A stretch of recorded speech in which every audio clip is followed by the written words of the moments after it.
ಕಟ್ಕೊಂತದ್ರಿ ಇದು ನೋಡ್ರಿ sir number ಕೇಳೋರು ನನಗೆ ಕಾಲ್ ಮೆಟ್ಟಿದ ಸ್ವಲ್ಪ ಮುಂದಿನ ಸರಿ ರೋ ಮಾರೇ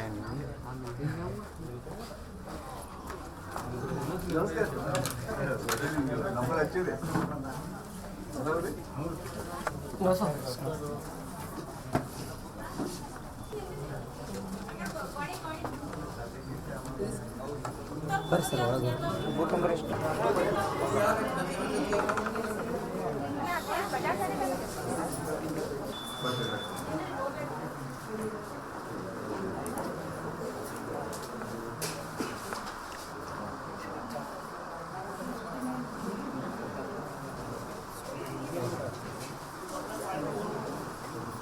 ಮೇಡಮ್ ಫಾಸ್ಟ್ ಮಾಡಿ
ಸರ್ ಒಂದು ಸೆಕೆಂಡ್ ಸರ್ ಒಂದು ಮಾಡಲೇಬೇಕು, ಎಲ್ಲ ಪ್ರಜೆಗಳು ಮಾಡಬೇಕು. ಬಹಳ ಯುವಕರು ನಿರ್ಲಕ್ಷ್ಯ ಮಾಡ್ತಾರೆ ಸರ್ ಈ ವಿಚಾರದಲ್ಲಿ. ಏನು ರಜೆ ಸಿಕ್ತು ಅಂತ ಹೇಳಿ ತಪ್ಪದು. ಮತದಾನ ಮಾಡ್ತಕ್ಕಂಥದ್ದು ನಮ್ಮೆಲ್ಲರ ಆದ್ಯ ಕರ್ತವ್ಯ ಅದು. ಯಾಕೆಂದರೆ ಪ್ರಜಾಪ್ರಭುತ್ವ ಉಳಿಬೇಕಾದ್ರೆ ಅವ್ರ ಆಡಳಿತ ಪಕ್ಷಕ್ಕೆ ಹಾಕಲಿ ವಿರೋಧಿ ಪಕ್ಷಕ್ಕೆ ಹಾಕಲಿ ಮತ ಹಾಕಬೇಕು. ಇದು ನನ್ನ ವಿನಂತಿ ಎಲ್ಲರಿಗೂ. ಸರ್ ಏನು ನಿರೀಕ್ಷೆ ಇಟ್ಕೊಂಡಿದ್ದೀರಿ? ಯಾವುದ್ರ ಬಗ್ಗೆ ನಿರೀಕ್ಷೆ ಇಟ್ಕೋಬೇಕು? ಬಾಗಲಕೋಟೆ ಇಲ್ಲಿ ಟೋಟಲ್ ಓವರಾಲ್ ನಮ್ಮ ಉತ್ತರ ಕರ್ನಾಟಕ ಆಗಿದೆ. ಬಾಗಲಕೋಟೆ ಅಂತರೂ ನಾವು ಗೆದ್ದೇ ಗೆಲ್ತೀವಿ, 100ಕ್ಕೆ 100ರಷ್ಟು ನಾವು ಗೆಲ್ತೀವಿ. ಬಿಜಾಪುರ ಕೂಡ ಗೆಲ್ತಕ್ಕಂಥ ಪ್ರಯತ್ನ ನಾವು ಮಾಡ್ತಾಯಿದ್ದೀವಿ. 100% ಇಲ್ಲಿ ಕೂಡ ಗೆಲುವಾಗತ್ತೆ. ರಾಜ್ಯದಲ್ಲಿ ಹೆಚ್ಚು ಕಡಿಮೆ 20 ಸೀಟನ್ನು ನಾವು ಗೆದ್ದೇ ಗೆಲ್ತೀವಿ ಅಂತಕ್ಕಂಥ ನಿರೀಕ್ಷೆಯಲ್ಲಿ ನಮ್ಮೆಲ್ಲ ಕಾಂಗ್ರೆಸ್ಸಿನ ವರ್ಕರ್ಸು ಕೆಲಸ ಮಾಡಿದ್ದಾರೆ. ಮತ್ತು ಇದ್ರ ಬಿಟ್ಟು ಏನು ಹೇಳಬೇಕು? ಮಾರ್ಜಿನ್ ನಾನು ಎಕ್ಸ್ಪೆಕ್ಟ್ ಮಾಡೋಂಗಿಲ್ಲ. Margin it may go up to 1 lakh also, it may go up to 50,000 also. Even if I won with 1 vote also it is a win. ಅದನ್ನು ನಾನೀಗೇನು ನಿರೀಕ್ಷೆ ಮಾಡೋದಿಲ್ಲ. ಜನ ಅದು ಅವ್ರು ತೀರ್ಮಾನ ಮಾಡ್ತಕ್ಕಂಥದ್ದು. ಆದರೆ ಗೆಲ್ಲಿಸ್ತಾರೆ ಅನ್ನೋಂಥ ಆತ್ಮವಿಶ್ವಾಸ ನನಗಿದೆ. ಸರ್ 14 ಕ್ಷೇತ್ರಗಳು ಸರ್ ಎರಡನೇ ಹಂತದಲ್ಲಿ ಬಹುತೇಕ ನಾವು ಹೆಚ್ಚು ಕಡಿಮೆ 12 ಅಥವಾ 10 ರೀಚ್ ಆಗ್ಬೋದು ಅನ್ನೋದು ನಂದು. 10ರಿಂದ 12 ರೀಚ್ ಆಗ್ತೀವಿ ಅನ್ನೋದು ಒಂದು ಆಸೆ ಇದೆ.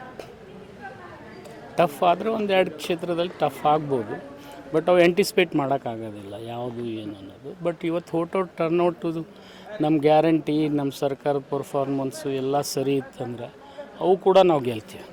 ಬಾಗಲಕೋಟೆ ಭೇಟಿ ನೀಡ್ತಿಲ್ಲ? ಬಾಗಲಕೋಟೆಗೆ ಇವತ್ತು ಹೋಗೋದಿಲ್ಲ, ಸಾಯಂಕಾಲ ಹೋಗ್ತೀನಿ. ನನಗೆ ಅಲ್ಲಿ ಹೋಗ್ಲಿಕ್ಕೆ ಅವಕಾಶ ಇಲ್ಲ. ಇವತ್ತು ನಾನು ಬಾಗೇವಾಡಿಗೆ ಹೋಗಬೇಕು. ಬಾಗೇವಾಡಿಗೆ ಹೋಗಿ ಅತಿ ಹೆಚ್ಚಿನ ಲೀಡ್ ರಾಜು ಆಲ್ಗೂರ್ಗೆ ಬಾಗೇವಾಡಿಯಿಂದ ಕೊಡಿಸ್ತೀನಿ. ಇದೊಂದು ಸರ್ ಹಾಸನ ಪ್ರಕರಣ ಈ ಎಲೆಕ್ಷನ್ ಮೇಲೆ ಪ್ರಭಾವ ಬೀರುತ್ತೆ ಅನ್ನುವಂಥ ವಿಚಾರಗಳು ಸರ್ ಬಿಜೆಪಿ ಹೇಳ್ತಾರೆ ಸರ್. ಯಾವುದೇ ಪರಿಣಾಮ ಬೀರೋದಿಲ್ಲ, ಏನು ಸಮಸ್ಯೆ ಇಲ್ಲ. ಅವ್ರಿಗೆ ಅದರ ಅರ್ಥ ನೈತಿಕತೆ ಇಲ್ಲ.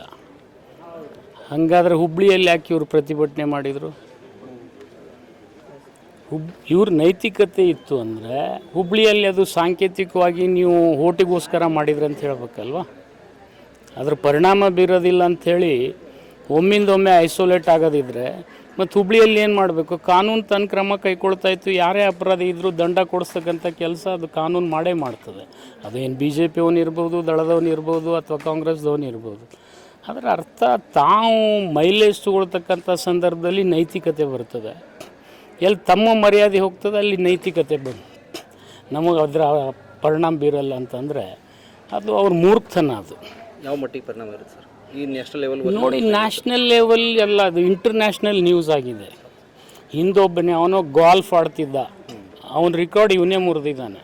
ಅವನ ಹೆಸರು ನೆನಪಿಲ್ಲ ನನಗೆ. ಒಬ್ಬ ಬೆಸ್ಟ್ ಗಾಲ್ಫ್ ಪ್ಲೇಯರ್ ಇದ್ದ, ಅವನು 42-43 ಇಂಥದ್ದೇನೋ ಕೇಸ್ ಮಾಡಿದ್ದ. ಇವರು ಅವ್ರ ಮುತ್ಯ ಇದ್ದಾನೆ ಇವರು. ಸರ್ ಮೋದಿಜರ್ ಏನಂತಾರೆ ಇದನ್ನ ಪ್ರಜ್ವಲ್ ರೇವಣ್ಣ ವಿದೇಶಕ್ಕೆ ಹೋಗ್ಲಿಕ್ಕೆ ಅಲ್ಲಿನ ಸರ್ಕಾರ ಕಾಂಗ್ರೆಸ್ ಸರ್ಕಾರನೇ ಕಾರಣ ಅಂತಾರೆ ಸರ್.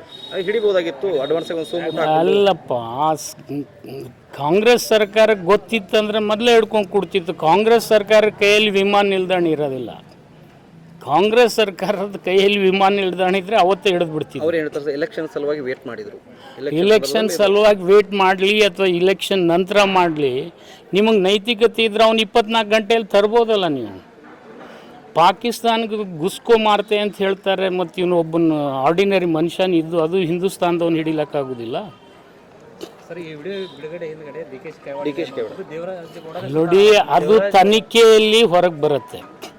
ಸುಮ್ಮನೆ ಅಜ್ಯೂಮ್ಷನ್ ಮಾಡಿ ಮಾತನಾಡೋದು. ಮೊದಲು ನಿಮ್ಮ ಕುಂಬಳಕಾಯಿ ತುಡುಗ ಅಂದರೆ ನೀವು ಮೆಗಲ್ ಮುಟ್ಕೊಂಡು ನೋಡ್ತಾ ಇದ್ದೀರಿ, ಈಗ ಅದನ್ನು ಬಿಡ್ತಾ ಇದ್ದೀರಿ. ಈಗ ಯಾವನು ತಪ್ಪು ಮಾಡಿದಾನೆ ಅವನಿಗೆ ಶಿಕ್ಷೆ ಆಗಲಿ ಅನ್ನತಕ್ಕಂಥ ನೈತಿಕ ಮಾತು ಕೂಡ ಪ್ರಧಾನಮಂತ್ರಿಗಳಿಂದ ಬರೋದಿಲ್ಲ ಅಂದರೆ ಮತ್ತು ಹೋಮ್ ಮಿನಿಸ್ಟ್ರಿ ಏನು ಮಾಡ್ತಿದ್ರು? ಹಾಂ, ಇಂಟರ್ಪೋಲ್ ಅವ್ರ ಕಡೆ ಇದೆ, ಲುಕ್ಔಟ್ ನೋಟಿಸ್ ಕೊಡೋದು ಅವ್ರ ಕಡೆ ಇದೆ, ಮತ್ತು 24 ಗಂಟೆಯಲ್ಲಿ ತರ್ಬೋದಿತ್ತಲ್ಲ. Thank you. Yes sir, thank you sir.